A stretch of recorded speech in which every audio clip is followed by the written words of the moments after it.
The night unfolded like an opulent dream, draped in a velvet sky glittering with constellations. Beneath this celestial grandeur, the world's most powerful figures gathered in a palace of light and music, an architectural marvel where gold-trimmed columns soared toward the heavens and crystal chandeliers shimmered like captured stars. Tonight was no ordinary night. It was a night of legends, a night where wealth and influence did not merely exist but reigned supreme. At the heart of this spectacle stood Jacson, a band whose very name had become synonymous with transcendence. Their music was not merely sound, it was an art form that wove itself into the fabric of time, shaping history, dictating culture, and stirring the souls of those who dared to dream. And now in this sacred temple of luxury, they would perform for an audience unlike any other. An assembly of monarchs without crowns, rulers of industries, and architects of empires. The Grand Hall was a masterpiece of decadence, a place where elegance was not just displayed, but celebrated. Men of immeasurable power stood poised in tailored suits that bore the mark of the world's finest artisans. Their wristwatches were more than timepieces. They were declarations of status, encrusted with diamonds that caught the light in fleeting whispers of extravagance. Their presence alone commanded the air, an unspoken competition simmering beneath carefully measured nods and the glint of knowing smiles. Beside them, the women were visions of unattainable grace, their gowns cascading in rippling silks and whispering satins.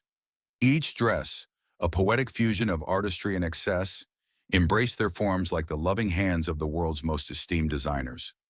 Clutched delicately in their manicured hands were handbags that bore the insignia of heritage and exclusivity, each a silent proclamation of their standing. Their laughter, melodic yet calculated, flitted through the air like the soft chiming of crystal, a sound that both charmed and dominated. And then there were the children, ethereal beings sculpted by fate itself. With porcelain skin kissed by an otherworldly glow, with eyes that held galaxies within them, they moved like celestial spirits blessed with perfection from the moment they first drew breath. Their beauty was not one that needed to be adorned, it was a birthright, an unspoken privilege woven into their very existence. They were the heirs to untold fortunes, destined to inherit not just wealth, but the reins of the world itself. A symphony of murmurs filled the vast hall, subdued conversations draped in veiled intentions, the clinking of delicate champagne flutes catching the golden light, the subtle rustle of couture gowns sweeping against marble floors. But then suddenly, a hush. The chandeliers dimmed, surrendering their brilliance to the stage that now stood bathed in an ethereal glow. A single beam of light swept across the vastness, illuminating the presence of the legends who were about to perform. The air grew electric, charged with a tension so thick it could be felt, as if the very universe had paused to bear witness to this moment. And then, in that fleeting breath of silence, Jacson began. An evening of elegance, slowly unraveling. The scent of aged wine and gourmet delicacies filled the air, blending with the soft hum of classical music that floated gently through the grand hall. Laughter rippled through the crowd, light, effortless, the kind that came from people who had nothing to worry about. The world outside might have been chaotic, but in here everything was perfect. Seated at their tables, guests indulged in the finest cuisines prepared by world-renowned chefs. Each dish was a masterpiece plated with precision, each sip of champagne a luxurious escape. Conversations flowed smoothly, accompanied by the occasional clink of crystal glasses. A sense of comfort and ease wrapped around the room like a silk embrace, warm and intoxicating. And tonight, amidst this grandeur, a new generation had been invited to witness it all. The children, beautiful, impeccably dressed, and undeniably privileged, had not been brought here simply for the sake of company. No, their presence served a purpose. Their parents, titans of industry and architects of power, had long understood that the world they ruled was not just about wealth. It was about relationships, about connections forged over whispered deals and shared luxuries. And so, their children had to learn. From the moment they could walk and talk, they were introduced to this world of silent negotiations and unspoken hierarchies. They were taught the art of the perfect handshake, the importance of an elegant smile, the ability to command attention without ever raising their voices. Tonight was a lesson, a carefully orchestrated introduction to the world they were destined to inherit. At first, their presence blended seamlessly into the ambiance of refined sophistication. They moved among the guests with the practiced grace their parents had instilled in them, their cherubic faces lighting up with carefully rehearsed politeness. Some clung to their parents' sides, absorbing the rhythm of high society, while others, more emboldened, ventured to introduce themselves to fellow heirs and heiresses. For a while it all went according to plan, but then, almost imperceptibly at first, something shifted. A soft giggle floated through the air, delicate, innocent, almost charming. Then another. A group of children dressed in impeccable miniature versions of their parents' finery began to drift away from their designated spaces. Their wide, curious eyes scanned the grand hall, their small hands twitching with a restless energy that had no place in a gathering of dignitaries and power brokers. At first, their presence was a delightful contrast. Little angels with cherubic faces, their laughter a sweet, harmless melody that added a playful undercurrent to the evening's sophistication. Some of the guests even smiled indulgently, amused by their youthful innocence amidst the rigid decorum. Then one of them, perhaps emboldened by the lack of reprimand, reached out and plucked a single, glistening grape from an untouched silver platter. Another followed, dipping a small, mischievous hand into a golden bowl of sugared almonds. The adults noticed, of course, but their reaction was mild amusement rather than disapproval. After all, these were no ordinary children. They were heirs to empires, born into privilege so absolute that even rules seemed optional. But what began as harmless curiosity quickly took on a life of its own. A fork clattered onto the marble floor, the sharp sound cutting through the soft symphony of murmured conversation. A young boy, his eyes bright with mischief, decided that the intricate floral centerpiece before him would make an excellent toy. With a delighted laugh, he pulled at a delicate vine of orchids, sending petals cascading onto the pristine tablecloth. Another child, emboldened by the spectacle, seized a linen napkin and twisted it into a makeshift slingshot. With a triumphant flick of his wrist, he launched a perfectly folded napkin into the air. It arched gracefully, drifting through the golden glow of the chandeliers before landing, with unfortunate precision, in the lap of a dignified CEO. A ripple of mild discomfort spread through the room. Conversations faltered, eyes flickered toward the growing commotion, yet no one spoke. The air grew tense, a delicate balance between patience and irritation. But still, no one intervened. After all, these were the children of kings and titans, too precious to scold, too privileged to restrain. And so the unraveling continued. The veteran's warning. Ryan stood at his post near the edge of the grand hall, his sharp eyes scanning the glittering sea of wealth and privilege. Unlike the men in tailored suits, sipping aged whiskey, and the women draped in silks that flowed like liquid gold, he was dressed in a simple black security uniform, functional, unremarkable, meant to blend into the background. The fabric stretched taut over his broad shoulders, his posture straight and disciplined, a habit drilled into him long before he had ever stood in a place like this. His face was lined, not with age but with experience, hard-earned wisdom carved into the creases near his eyes, the faint scar running along his cheekbone.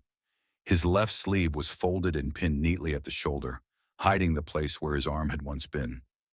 The absence no longer pained him, but it never let him forget. Ryan was a soldier once. He had stood in deserts where the heat could melt steel, in jungles where death hid behind every shadow. He had known chaos, real chaos, the kind that came with gunfire and blood, not champagne and whispered gossip. And yet somehow the noise that was now rising in the hall felt almost familiar. Laughter, sharp, high-pitched, uncontrolled. The sound of something heavy tipping over, a glass shattering. His gaze snapped toward the source, the children. At first they had been well-mannered, staying close to their parents, exchanging polite nods with other heirs to unimaginable fortunes. But as the night stretched on and the adults became more engrossed in their conversations, discussing power moves, corporate empires, and secret deals, the children had slipped from their grasp. Dressed in miniature versions of their parents' attire, they looked like little porcelain dolls at first glance, flawless, delicate, untouchable. but their eyes gleamed with mischief, and their smiles held no innocence, only the boldness of those who had never been told no. One boy, barely 10 years old, had discovered that the perfectly folded cloth napkins could be twisted into slingshots. He launched sugar-coated almonds across the hall, aiming at the back of unsuspecting guests' heads. Another had taken off his polished leather shoes and was now sliding across the glossy marble floor, laughing wildly as he nearly crashed into a waiter balancing a tray of champagne. A girl in a shimmering dress had climbed onto an empty chair, reaching for the elaborate floral centerpiece. The delicate crystal vase wobbled dangerously as her fingers wrapped around the silk petals.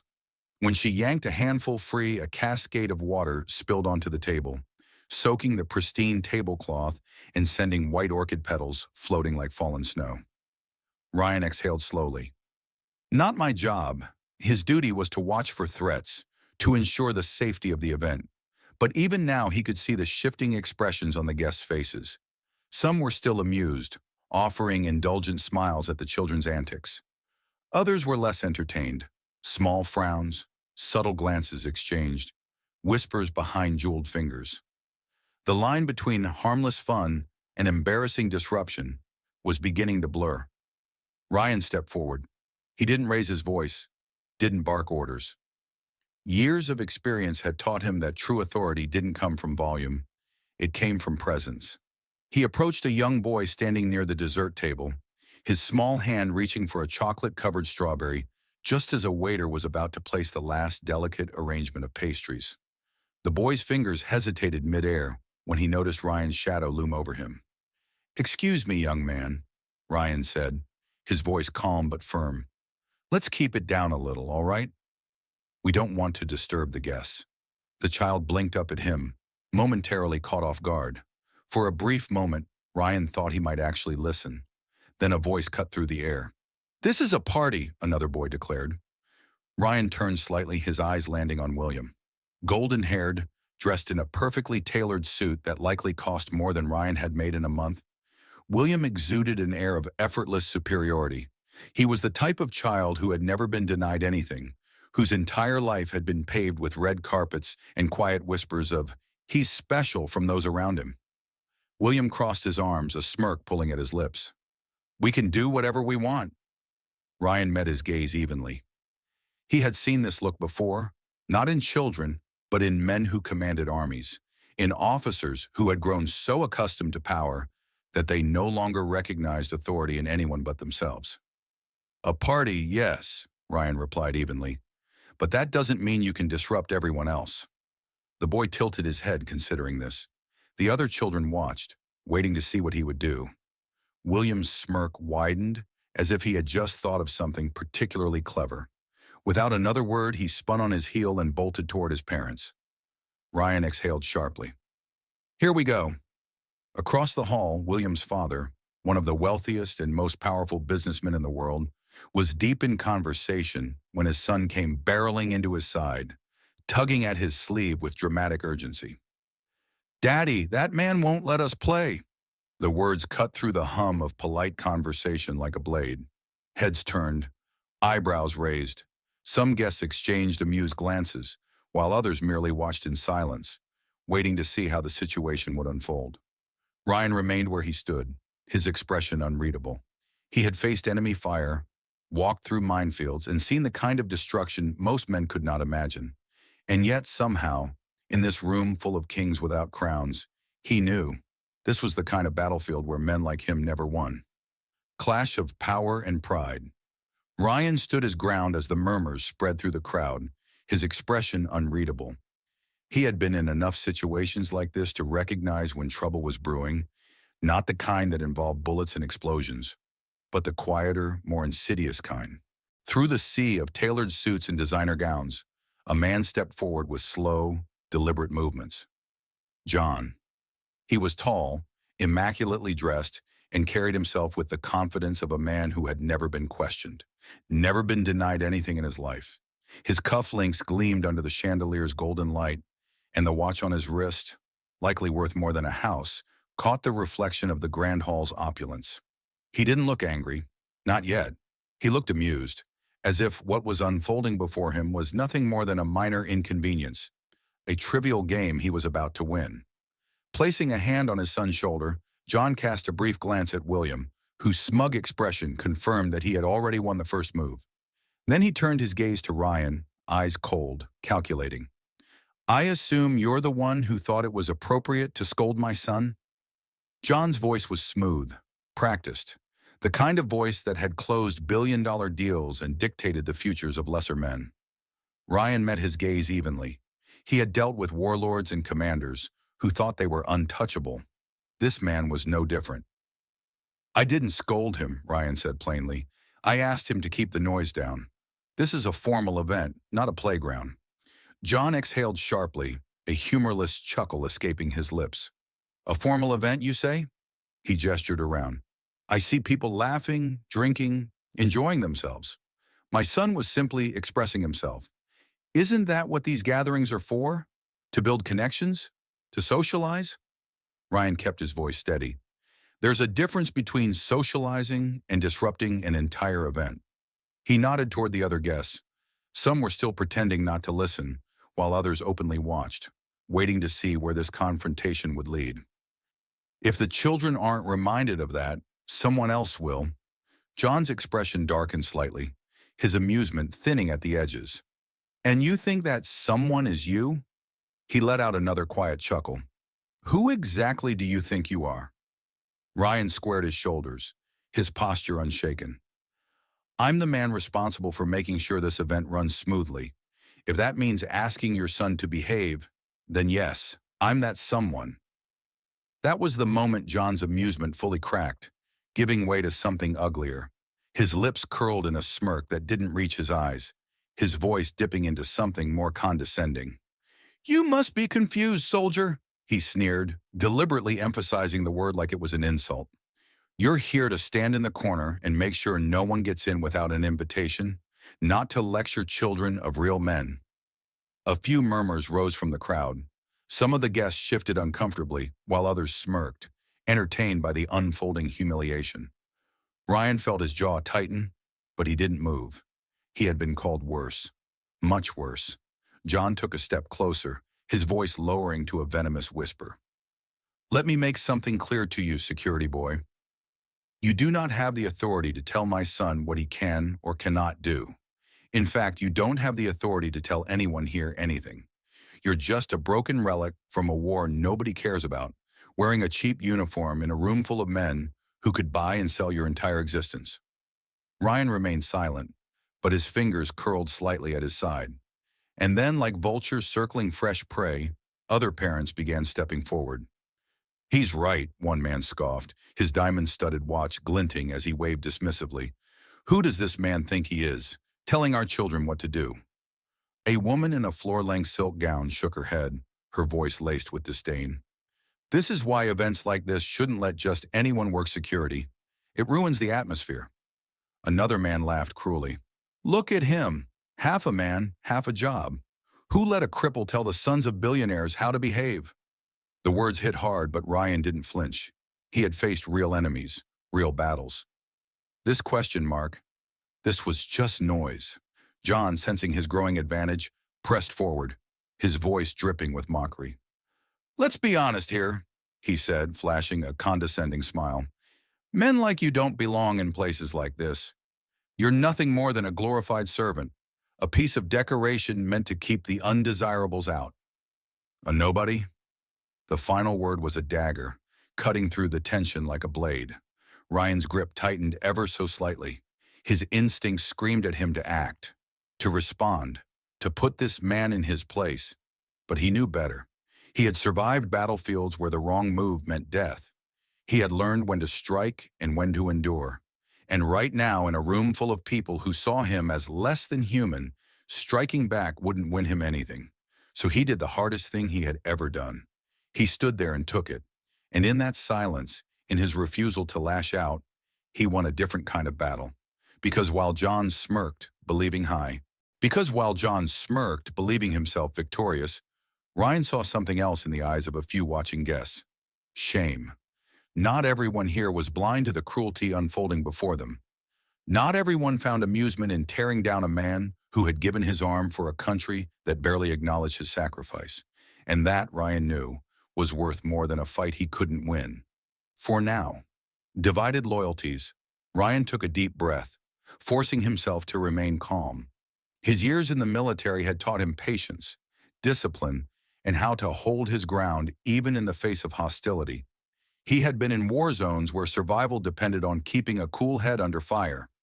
This wasn't a battlefield, but the enemies here carried weapons of a different kind: wealth, power, and entitlement. Even now, as the tension in the air thickened, he reminded himself, this is not a fight worth losing control over. He straightened his posture and spoke clearly, his voice steady.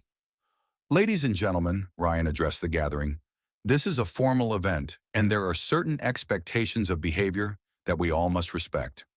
I was simply ensuring that everyone here can enjoy their evening without unnecessary disruptions. That is my duty. But no one was really listening. Instead, many of the parents had begun subtly pulling their children away, shielding them as if they were protecting them from some unsightly display of conflict. Ryan wasn't the threat, but to these people, he might as well have been. A man standing his ground against the powerful was something they did not want their children to witness. A woman in a diamond-studded gown whispered to her husband, shaking her head disapprovingly. "This is exactly why security should remain unseen," she muttered. "What an embarrassing scene." Another man exhaled, tapping the rim of his champagne glass impatiently. "A security guard trying to educate us on etiquette? How ridiculous." Jonathan watched all of this with satisfaction, his smirk widening. "Oh, listen to this," Jonathan said, his voice dripping with mock amusement. "The help is giving us a lecture on manners." Laughter rippled through the group, quiet but sharp. Ryan kept his expression neutral. He had been insulted before. He had been called worse. But he also knew that not everyone in this room agreed with Jonathan. A distinguished older man, standing among the guests, cleared his throat. His voice was calm but firm. "Jonathan, you're making a scene," he said. "The security officer is simply doing his job. If you can't control your son, then at the very least, you should respect the people who are maintaining order." A woman in an elegant silk dress nodded in agreement. "He's right. This man has served his country, and now he's serving this event. The least we can do is show some courtesy." Some of the guests murmured in quiet agreement, but others weren't so quick to take Ryan's side. A businessman scoffed, adjusting his cufflinks. "Come on, this is ridiculous. This is supposed to be an evening of elegance, not some moral debate about respect and working-class values." A younger man leaned in, smirking. "Honestly, I'd rather just get back to my drink." Then someone turned to Ryan and said bluntly, "Maybe it's best if you just leave." A ripple of silence passed through the crowd, but before Ryan could respond, another voice cut through the room. "No." The same older gentleman from before narrowed his eyes at the group. "Jonathan is the one who should be leaving." The air grew heavier. Jonathan's jaw tightened. For the first time in his life, someone was openly challenging his authority, and he couldn't stand it. Jonathan had never known struggle, never known resistance. He was born into power, raised to believe that the world existed for him to command. No one had ever told him no. No one had ever stood their ground against him, until now. And the fact that it was a security guard, a man who he considered beneath him, was unbearable. His hands clenched into fists, his face reddening with frustration. He couldn't lose here, not in front of all these people. So instead, he did what he always did. He tried to crush the opposition. Jonathan turned to Ryan, his voice rising, no longer refined, no longer controlled. Instead, it was loud, crude, and borderline hysterical. "Do you think you matter here?" Jonathan shouted, his voice echoing through the hall. Guests turned, eyes widening. Some took a step back, sensing that Jonathan was losing control. "You are nothing," he continued, pointing a shaking finger at Ryan. "Just a pathetic one-armed veteran pretending he still has some purpose in life." The words were venomous, cruel, meant to wound. Some guests gasped. Others turned away, uncomfortable. But Ryan? Ryan didn't even blink. Jonathan wanted a reaction. He wanted to see Ryan break. But Ryan had survived war. He had survived losing a limb. He had survived far worse than the tantrum of a spoiled billionaire. So instead, he just stared, calm, unshaken. And that silence was what truly humiliated Jonathan. Because Jonathan realized Ryan wasn't afraid of him. And nothing terrified a man like Jonathan more than the idea of someone who refused to be controlled. But Jonathan, blinded by rage, wasn't ready to back down. He needed to win. So he threw out his final, most desperate insult. "You are just a damn slave, standing here pretending to be something you're not." Silence. A thick, suffocating silence that made even the chandeliers seem dimmer. Ryan's fingers twitched slightly, the first real movement he had made in the past few minutes. He exhaled. Slowly. Then he took one step forward. Jonathan instinctively took half a step back. Ryan didn't smile, didn't frown, didn't even raise his voice. But when he spoke, the room felt smaller. "I have fought beside men who gave their lives for this country," Ryan said, voice steady, controlled. "I have seen real power, real honor." He tilted his head slightly, his piercing gaze locked onto Jonathan's now pale face. "And let me tell you something, Mr. Callahan." Ryan's voice dropped lower, the weight of his words pressing down like steel. "You wouldn't last a day in my world." Jonathan's breath hitched, and in that moment he knew Ryan was right. Ryan didn't need money, didn't need titles, because true power wasn't in wealth, it was in presence. And Jonathan had just lost every ounce of his. The voice that commanded silence. The music came to an abrupt halt. The once harmonious melody, which had filled the grand hall with elegance and sophistication, was now replaced by a deafening silence. The absence of sound was more jarring than the chaos itself, as if the entire event had lost its rhythm, thrown off by the commotion near the back of the room.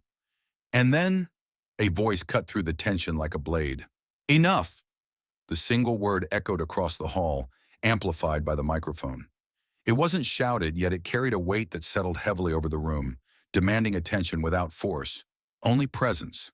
Jason Calloway, the lead singer of Jacson, a global icon, a name that resonated across continents. He wasn't just a performer, he was a force, a man who had transcended the stage and become something greater, an influencer, a visionary, a voice people listened to. And right now, his voice was law. A ripple of silence followed as all eyes turned toward the stage, where Jason stood with the microphone still in his hand. His tall frame was poised, his expression unreadable beneath the sharp lighting. The once casual air of an artist lost in his performance was gone. Now he was in control. Jason descended from the stage, each step measured and deliberate, the spotlight shifting with him. His deep blue eyes scanned the crowd, searching for the source of the disturbance. He didn't need to raise his voice again. His presence alone was enough to command obedience. The guests who had been whispering, laughing, or exchanging scandalous glances moments ago suddenly found themselves caught in the weight of his gaze. Even Jonathan Callahan, still bristling from his own fury, remained uncharacteristically still. But Jason wasn't looking at him. His eyes had landed on Ryan, and everything changed. At first it was just recognition, not of the man, but of the shape of him, the squared shoulders, the rigid stance, the way he held himself even in the face of insults and degradation. But then Jason's gaze drifted downward, and he saw it, the empty sleeve. Something inside Jason lurched. His breath hitched, just for a second, so fleeting no one else might have noticed. But he felt it, a sharp, invisible punch to the gut, a rush of emotions, tangled and unexpected, rising in his chest like an old wound being ripped open. Because he had seen this before, because this was familiar, his father. The image of the man who had raised him flooded his mind with brutal clarity. The same disciplined posture, the same quiet resilience, and, most haunting of all, the same sacrifice.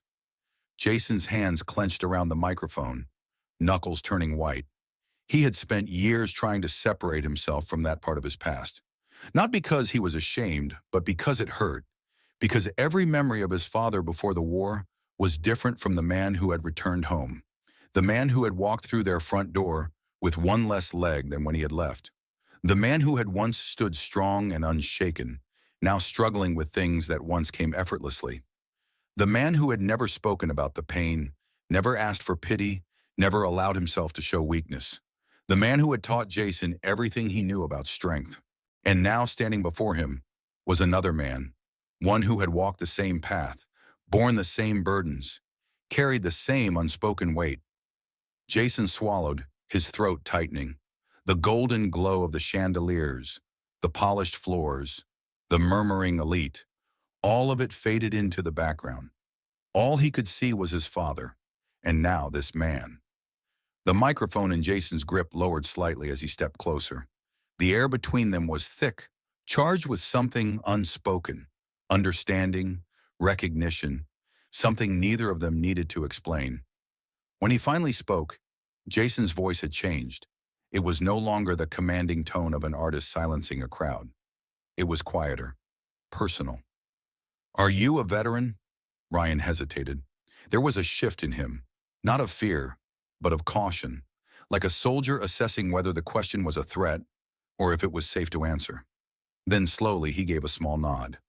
Jacson exhaled, a breath he hadn't realized he had been holding. And then something happened that no one expected. Jacson, one of the most famous men in the world, an artist adored by millions, a man who had shared stages with royalty and presidents, stepped forward and extended his hand. Not out of pity, not out of superiority, but out of respect.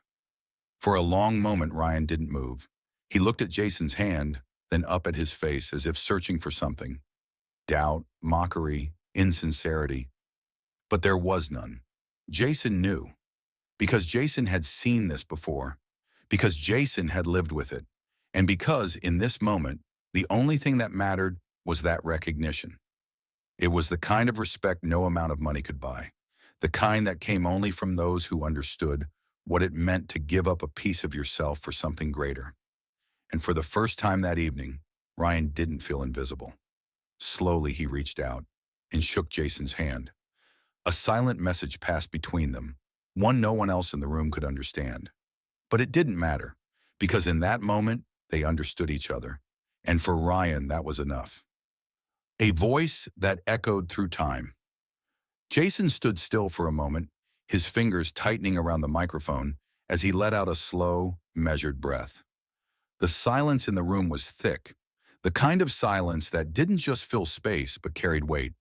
Without another word, he turned sharply and strode back toward the stage. His polished shoes echoed against the marble floor, each step deliberate, carrying an intensity that made the air feel electric.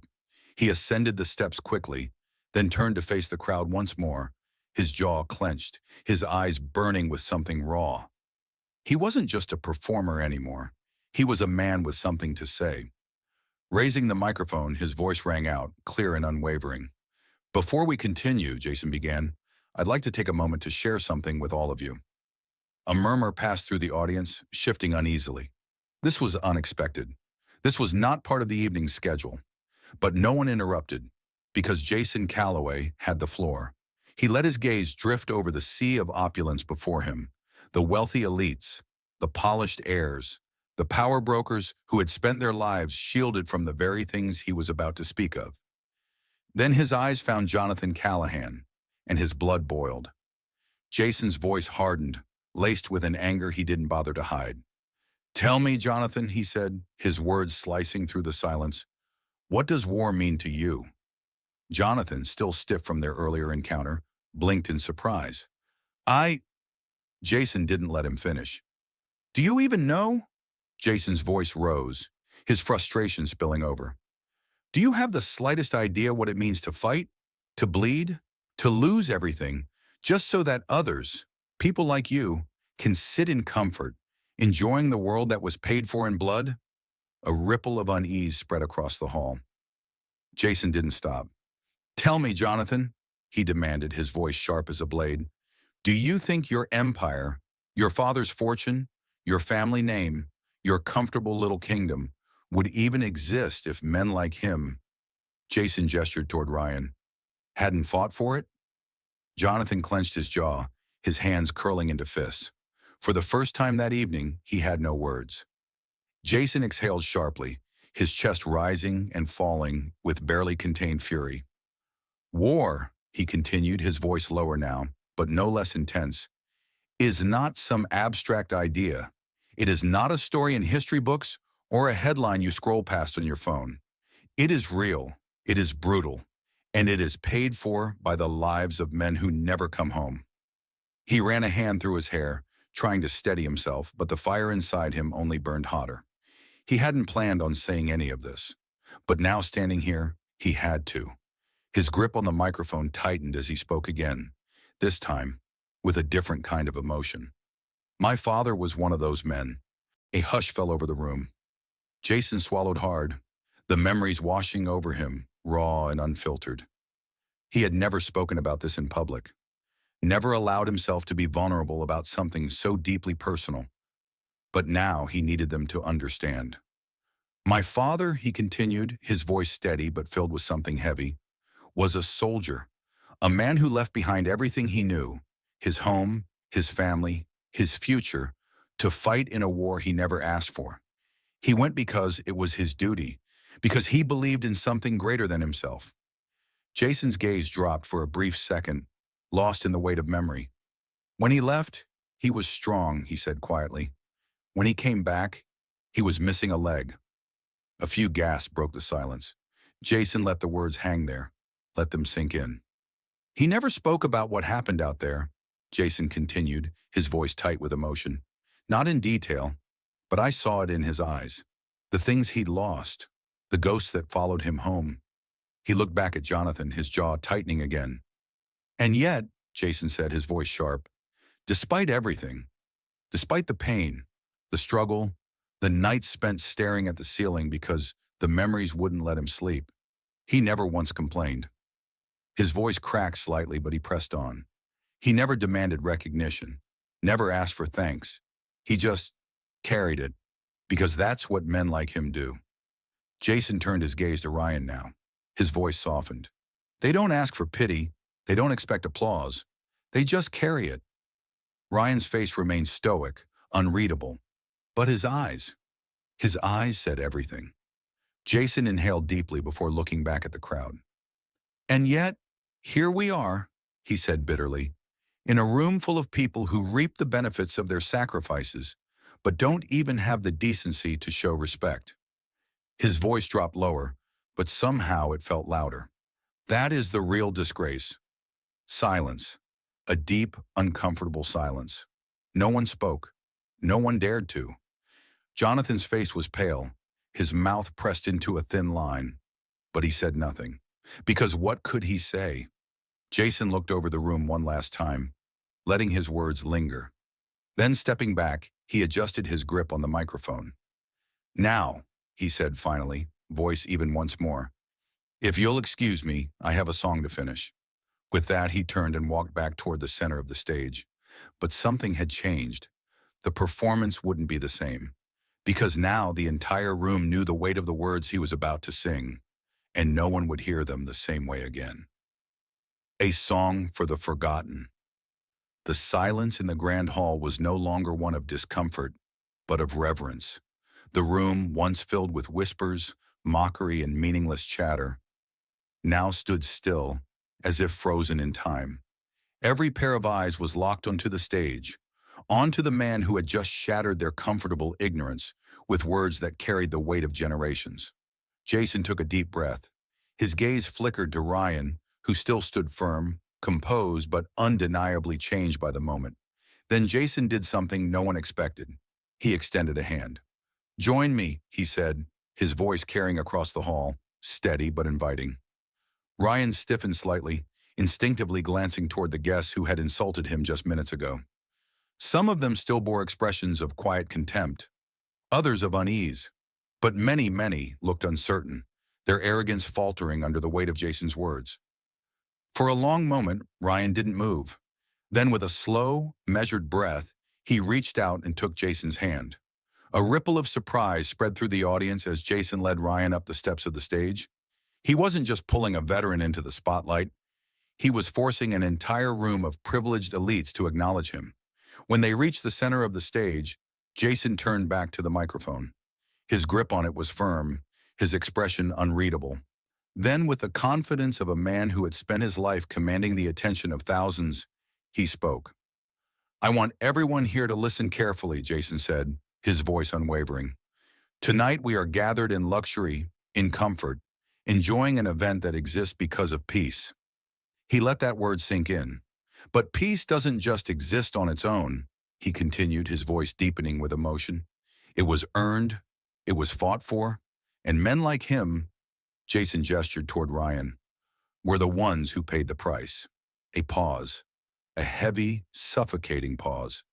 Jacson turned slightly toward his bandmates, nodding once. Understanding the unspoken command, they moved back into position. A low hum of the keyboard filled the air, soft and steady, as the lights dimmed, casting a golden glow over the stage. Jacson turned back to the audience. "I want to dedicate this next song to every soldier who ever fought for freedom," he said, "to those who returned broken, and to those who never returned at all, and most of all, to those who were forgotten."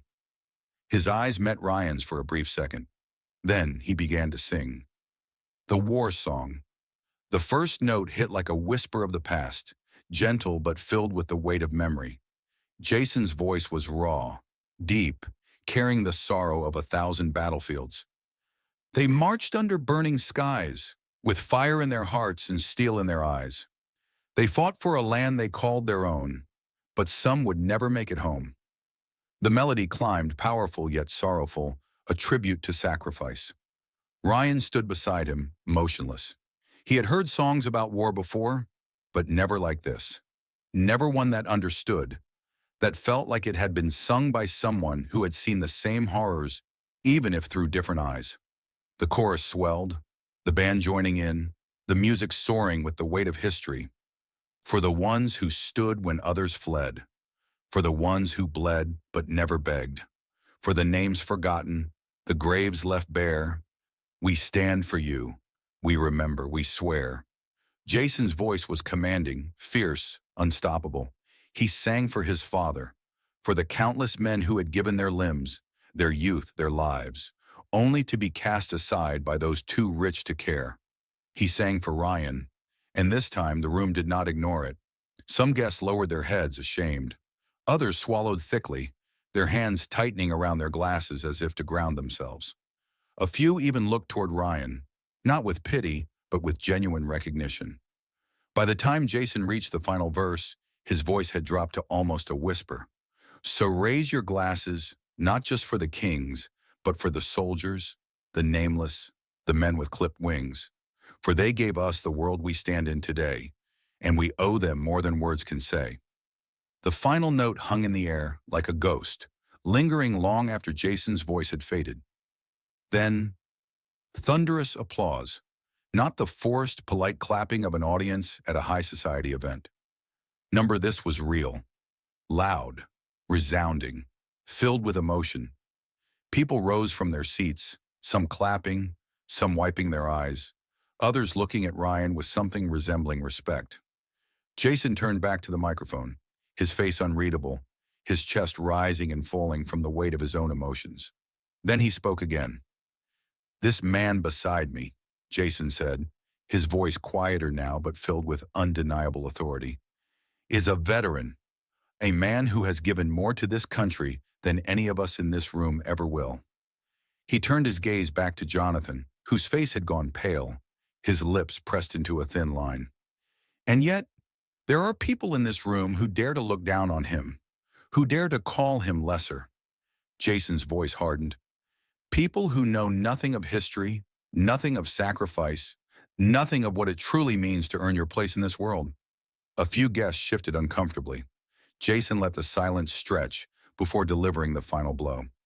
"So I ask you all," he continued, his voice softer now, but cutting deeper than ever, "will you stand here, drowning in your own self-importance, pretending that the comforts you enjoy weren't built on the backs of men like him?" Another pause. "Or will you show respect?" The weight of his words hung over them like a verdict. Then, one by one, people began to stand. Some moved hesitantly at first, unsure, but then a ripple effect. First a few, then a dozen, then half the room. By the time the applause swelled again, the entire hall was on its feet. And this time, it wasn't for Jacson, it was for Ryan, for every man who had been forgotten, for every sacrifice that had gone unnoticed. Jacson exhaled slowly, then turned toward Ryan. "Tonight," he said softly, "we honor you." Ryan's throat tightened. He had fought in wars, he had faced death, but this was something he never expected. For the first time in years, he felt seen. And for the first time that evening, Jonathan Callahan was silent. A legacy to remember, Ryan stood motionless as the applause thundered around him, his chest rising and falling with slow, measured breaths. He wasn't a man easily moved. He had faced too much, lost too much. Recognition had never been something he sought. It was enough for him to know he had done his duty, that the sacrifices he and his brothers in arms had made were not in vain. But standing here, in front of a crowd that had once dismissed him, and now truly saw him, he felt something stir inside him, a warmth, a long-forgotten sense of belonging. Jacson placed a firm hand on Ryan's shoulder, grounding him in the moment. Then turning back to the microphone, his voice rang out once more. "This moment," Jacson said, "isn't just about tonight. It isn't just about one man or one event. It's about a truth that should never have been forgotten." He paused, his gaze sweeping across the room. "Our world moves so fast," he continued. "We innovate, we expand, we build fortunes. But in doing so, we forget. We forget the people who made all of this possible. The ones who fought, the ones who bled, the ones who never came back." The room was silent, hanging on to his every word. Jacson exhaled softly, his voice dropping to something more intimate. "My father once told me," he said, "that the measure of a man isn't in how much wealth he accumulates, but in what he leaves behind." His gaze found Jonathan in the crowd. "And some of you," Jacson said pointedly, "will leave behind nothing but greed, arrogance, and a legacy of looking down on those who made your lives possible." Jonathan's face was unreadable, his jaw tight, but he said nothing. Jacson let the silence stretch, then turned to the rest of the room. "But for the rest of us," he continued, "we have a choice. We can choose to remember. We can choose to honor. We can choose to make sure that the next generation, our children, grow up knowing the price of the world they live in." Jacson turned slightly, meeting Ryan's eyes. "We owe it to them," Jacson said, his voice softer, "to make sure their sacrifices were not forgotten." Ryan held his gaze. Then slowly he nodded. Jacson turned back to the audience. "So tonight," he said, "let this be the start of something different." He raised his glass, the golden liquid catching the light. "To the ones who fought, to the ones who fell, and to the ones who live on, carrying their legacy." There was a pause, a single profound moment of silence. Then one by one, glasses began to rise. At first just a few, then more, and then all of them. The entire room, once filled with those who had dismissed a man like Ryan, now stood united in a moment of reverence. Ryan's throat tightened, his fingers curling slightly at his side. He had stood at many memorials, had heard many tributes, but never, never had he expected one like this. Jacson took a slow breath, looking out at the sea of raised glasses, then lifted his own higher. "To those who gave us everything," he said, and as the words echoed through the hall, Ryan did something he hadn't done in years. He smiled. A message for the future. As the night drew to a close, something had shifted. People who had once seen themselves as superior found themselves questioning their own arrogance. Conversations turned from business and status to history, sacrifice, and gratitude. Children who had once been allowed to run free without understanding the weight of their privilege now looked up at Ryan with something new in their eyes. Respect. Even Jonathan Callahan, once untouchable in his own ego, stood quietly at the edge of the room, a drink in his hand, his expression unreadable. He had lost tonight, not in wealth or power, but in something far deeper. And for the first time in his life, he had no idea how to react to it.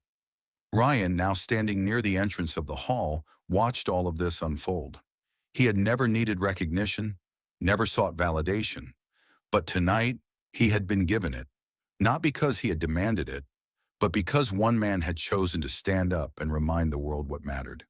As Jacson stepped off the stage and approached him, Ryan nodded in quiet appreciation. "You didn't have to do that," Ryan murmured.